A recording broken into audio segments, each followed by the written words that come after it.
सद्गुरू श्री ब्रह्मचैतन्य महाराज गोंदवलेकर यांचं प्रवचन 7 फेब्रुवारी। रिकामा वेळ सगळा भगवंताकडे लावावा।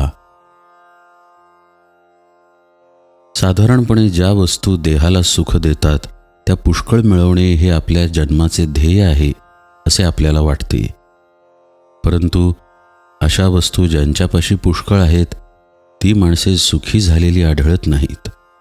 किंबहुना अशा वस्तू जितक्या जास्त जमा कराव्यात तितकी आपली हाव वाढतच जाते।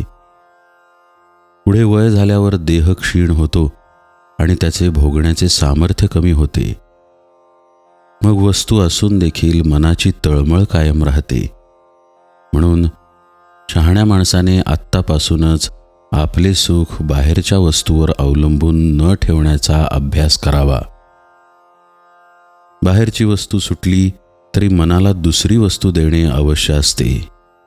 अशी वस्तू म्हणजे भगवंत होय। भगवंत हा नेहमी राहणारा, स्वयंपूर्ण आणि आनंदमय असल्यामुळे त्याचे चिंतन करता करता मनामध्ये ते गुण उतरतात।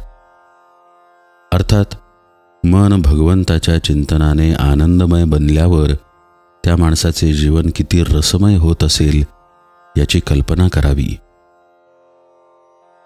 आपल्यासारख्या व्यवहारी प्रापंचिक माणसांना चिंतन करण्यात एकच अडचण येते, ती म्हणजे व्यवहार आणि साधन यांची जोड घालणे। आपली अशी कल्पना असते की भगवंताचे चिंतन करणारा माणूस व्यवहार बरोबर करू शकत नाही। तुकाराम बुवांसारख्या परमात्मचिंतनात बेभान झालेल्या पुरुषांची गोष्ट निराळी। आपल्यासारख्या माणसांना आपला व्यवहार अत्यंत बरोबर केल्यानंतर जो वेळ उरेल तितका भगवंताकडे लावला तरी आपण फारच प्रगती केली असे म्हणता येईल। खरे पाहिले असता सध्या जेवढा रिकामा वेळ आपल्याला मिळतो तितका सगळा आपण भगवंताकडे लावत नाही।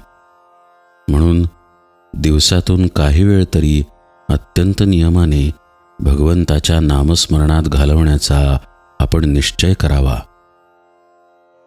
नामाच्या आड सर्वच गोष्टी येतात, आपण स्वतः देखील त्याच्या आड येतो, तेवढे सांभाळावे आणि जगाच्या नादी फारसे न लागता आपले नाम चालू ठेवावे।